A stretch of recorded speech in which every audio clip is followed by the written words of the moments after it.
তাহলে ঘরে বাইরে মুম্বাই ইন্ডিয়ান্সের বিজয় রত্ন ছুটেই চলেছে। শেষ 6 ম্যাচে তারা টানা জয় পেল, যেটা কিনা এর আগে কোনো আইপিএলে মুম্বাই ইন্ডিয়ান্স করতে পারেনি। মানে টানা 6 ম্যাচ তারা এর আগে কোনো আইপিএলে আর কি জিততে পারেনি। তো সেটাই এবার করে দেখালো এই হার্দিক পান্ডিয়ার নেতৃত্বাধীন মুম্বাই ইন্ডিয়ান্স। মানে এখন দলটাকে এক প্রকার অপ্রতিরোধ্য দেখাচ্ছে। মানে তারা প্লে অফের দিকে আরও এক পা বাড়িয়ে রাখলো, সেটা কিন্তু বলাই চলে। আর অপরদিকে আগের ম্যাচে মাত্র 35 বলে সেঞ্চুরি করে দেওয়া বিস্ময় বালক ওই বৈভব সূর্যবংশী এদিন একেবারে কঠিন বাস্তবতার মুখোমুখি হলেন। 2 বলে তিনি করলেন 0 রান, মানে কোনো রানের খাতা না খুলতে পেরেই তিনি আউট হয়ে গেলেন তার ঠিক ভেরি নেক্সট ম্যাচেই। তো যাই হোক, রাজস্থান আর মুম্বাই ম্যাচের টার্নিং পয়েন্ট আপনি কোনটাকে বলবেন? তো এদিন ওই মানে রিয়ান পরাগ টস জিতে আগে ওই মুম্বাইকে ব্যাটিং করতে পাঠিয়েছিলেন। তো মুম্বাইয়ের ইনিংসের শুরুটা কিন্তু বেশ ভালো হয়েছিল, যদিও প্রথম থেকে রোহিত শর্মার কি ওই ফজল হক ফারুকির একটা ডেলিভারিতে তিনি এলবিডব্লিউ হয়ে গেছিলেন।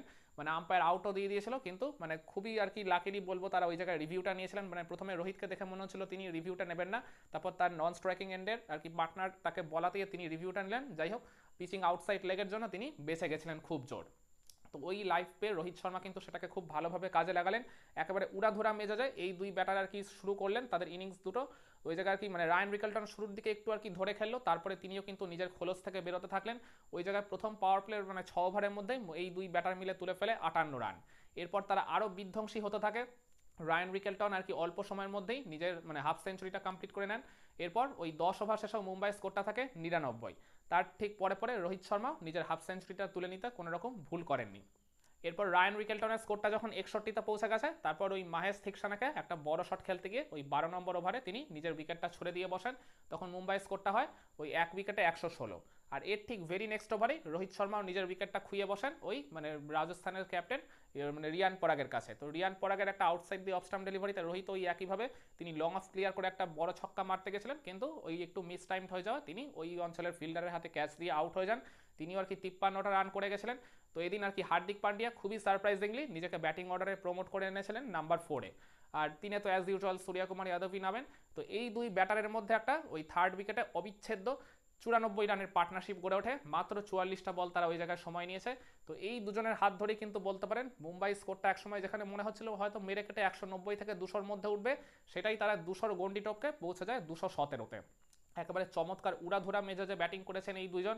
মানে একেবারে 4 ছক্কার ফুল জুটিতে জাস্ট ভরিয়ে দিচ্ছিলেন ওই রাজস্থানের বোলারদের। জফরা আর্চার থেকে শুরু করে মাহেশ থিকসানা থেকে শুরু করে আপনার ওই মানে সন্দীপ শর্মা এদিন খেলতে পারেননি ইঞ্জুরির জন্য। মানে অন্যান্য যেসব বোলাররা খেলেছিলেন আকাশ মাধওয়াল সবাইকে একেবারে মানে পিটিয়ে তুলোধনা করে দিচ্ছিলেন বলা চলে। তো দুজনেই আর কি ইনিংস শেষে 23 বলে 48 রানে অপরাজিত ছিলেন খুবই সারপ্রাইজিংলি। মানে তাদের বল সংখ্যাও সমান ছিল, রান সংখ্যাও সমান ছিল। তো ওই জায়গায় মুম্বাই তাদের ইনিংসটাকে শেষ করলো 2 উইকেটে 217 এই অবস্থায়। লাস্ট 5 ওভারে এই দুই ব্যাটার পিটিয়ে তুলেছিল 71টা রান।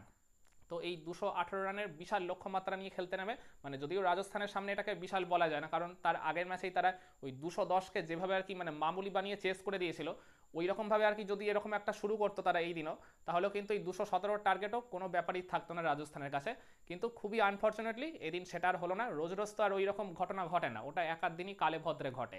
তো আর কি ইনিংসের 4th বলেই ওই বললাম আগের দিনে আর কি 35 বলে সেঞ্চুরি করা ওই বিস্ময় বালক বৈভব সূর্যবংশী ওই লং অনের উপর দিয়ে একটা বড় শট খেলতে গিয়ে তিনি ওই জায়গায় আর কি মানে ওই মিড অনে ফিল্ডিং করা উইল জ্যাক্সের হাতে ক্যাচ দিয়ে আউট হয়ে যান একদম প্রথম ওভারেই দীপক চাহারের বলে। তো কোনো রানের খাতা না খুলতে পেরেই তিনি আউট হয়ে যান। এরপর ওই মানে যশস্বী জয়সওয়াল আরেক ওপেনার তিনি কিন্তু 2টা ছক্কা মেরে নিজের ইনিংসের মানে বেশ একটা ভালো শুরুর কিন্তু ইঙ্গিত দিয়েছিলেন। কিন্তু খুবই আনফর্চুনেটলি এর ঠিক ভেরি নেক্সট ওভারে ট্রেন্ট বোল্টের একটা ব্যাক অফ দ্য লেংথের একটা আর কি বলতে পারেন চেঞ্জ অফ পেসের ডেলিভারিতে ওই জায়গায় যশস্বী জয়সওয়ালের স্টাম্পটা তিনি পুরোপুরি ছিটকে দেন। তো যার ফলে ইনফর্ম জয়সওয়ালকে মাত্র 13 রান করেই প্যাভিলিয়নে ফিরতে হয়। আর বলে রাখা ভালো এই ট্রেন্ট বোল্ট কিন্তু জয়সওয়ালের পুরনো টিমমেট ছিলেন। এরপর থার্ড উইকেটে ওই রিয়ান পরাগ আর নীতিশ রানার মধ্যে আবার একটা 23 রানের পার্টনারশিপ গড়ে ওঠে।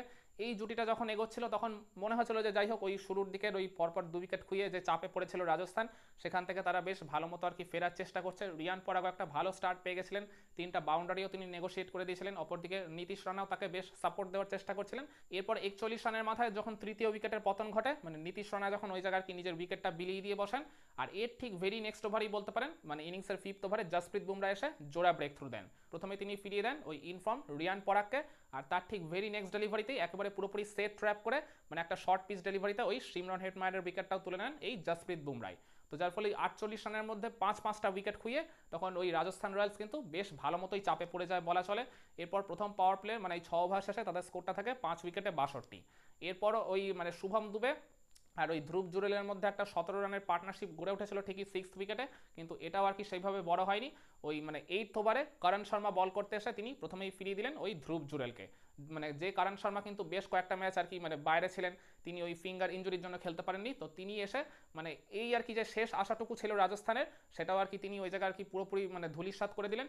তো যার ফলে মানে ধ্রুব জুরেল যিনিও ভালো ফর্মে ছিলেন ওই 11 বা 12 রান করে তিনিও কিন্তু আউট হয়ে গেলেন। আর এর ঠিক ভেরি নেক্সট ওভারেই মানে হার্দিক পান্ডিয়া অ্যাটাকে এসে তিনি ফিরিয়ে দেন ওই শুভম দুবেকে, মানে যার উপর বলতে পারেন শেষ ভরসা করছিল রাজস্থান রয়্যালস, যিনি আর কি শেষ স্বীকৃত ব্যাটার ছিলেন এই লাইন আপে।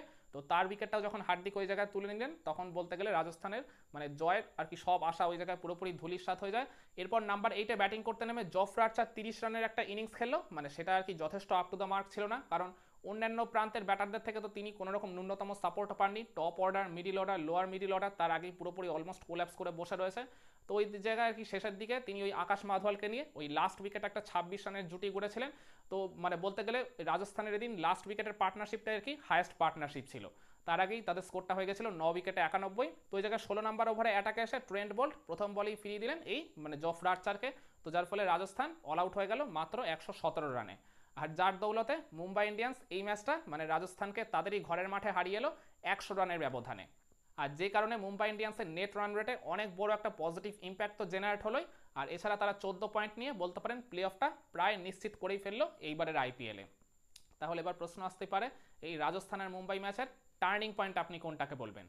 আপনারা বলতেই পারেন ওই রোহিত শর্মা রায়ান রিকেলটনের মধ্যে ওই ওপেনিং স্ট্যান্ডেই যে 116 রানের মানে দুর্ধর্ষ পার্টনারশিপটা গড়ে উঠলো, ডেফিনেটলি ওইটাই তো মুম্বাইকে ওই বড় রান তোলার প্ল্যাটফর্মটা পুরোপুরি সেট করে দিয়েছিল। তো ডেফিনেটলি তাদের ওপেনিং জুটিতে 116 রানের পার্টনারশিপটা এই ম্যাচের টার্নিং পয়েন্ট হতে পারে।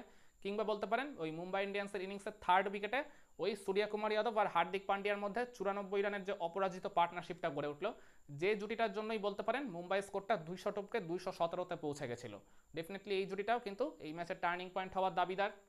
কিংবা বলতে পারেন মুম্বাই ইন্ডিয়ান্সের এই যে ওভারঅল আর কি দুর্ধর্ষ বোলিং এফোর্ট, সব বোলার ওই জায়গায় আর কি তাদের মানে দিক থেকে আর কি মানে দুর্ধর্ষ বোলিং করেছেন, নিয়ম করে আর কি প্রত্যেকেই একটা বা দুইটা করে উইকেট জেনারেট করেছেন, মানে যার কারণেই বলতে গেলে রাজস্থান এই মানে রান চেস করতে গিয়ে মাত্র 117-তে গুটিয়ে গেল তাদেরই ঘরের মাঠে। তো ডেফিনেটলি মুম্বাই ইন্ডিয়ান্সের ওভারঅল এই দুর্ধর্ষ বোলিং এফোর্টটাকেও আপনি এই ম্যাচের টার্নিং পয়েন্ট হিসেবে তুলে ধরতে পারেন। কিন্তু আমার কাছে এই সব কিছু পেরিয়ে এই ম্যাচের যেটা আলটিমেট টার্নিং পয়েন্ট মনে হয় কোনটা জানেন? সেটা হচ্ছে ওই রাজস্থানের ভয়ঙ্কর রকমের ব্যাটিং বিপর্যয়। যে ব্যাটিং বিপর্যয়ের শিকার তারা একদম শুরুর থেকেই হয়েছিল, একদম প্রথম ওভার থেকেই শুরু হয়ে গেছিল। বৈভব সূর্যবংশীকে দিয়ে স্টার্ট হয়েছিল, তারপর জয়সওয়াল থেকে শুরু করে নীতিশ রানা, রিয়ান পরাগ, মানে তাদের বড় বড় বাঘা বাঘা ব্যাটাররাই তো ওই জায়গায় আর কি মানে পাওয়ার প্লের মধ্যেই আর কি মানে উড়ে গেছিল বলা চলে। প্রথম পাওয়ার প্লের মধ্যেই তো তারা 5-5টা উইকেট খুইয়ে ফেলেছিল, যেখান থেকে আর কামব্যাক করা একেবারেই আর কি সহজ ছিল না তাদের পক্ষে, সেটা তারা করতেও পারেনি। যে কারণে তারা আগের ম্যাচে 210 রান চেস করে দিয়েছিল 4 ওভারের বেশি হাতে রেখে। তো সেই একই জায়গায় একই মাঠে মানে এই রাজস্থান রয়্যালসে কিন্তু মানে এই মুম্বাইয়ের ছড়ে দেওয়া 218 চেস করে জিততে পারলো না, উপরন্তু তারা 100 রানের ব্যবধানে হেরে গেল। তো আমার কাছে এই রাজস্থানের ভয়ঙ্কর রকমের ব্যাটিং বিপর্যয়টাই এই রাজস্থানের মুম্বাই ম্যাচের আলটিমেট টার্নিং পয়েন্ট। একমত হবেন নাকি আপনার কাছে এই ম্যাচের টার্নিং পয়েন্ট অন্য কিছু ছিল? কমেন্ট করে আপনার মতামতটা জানাতে পারেন।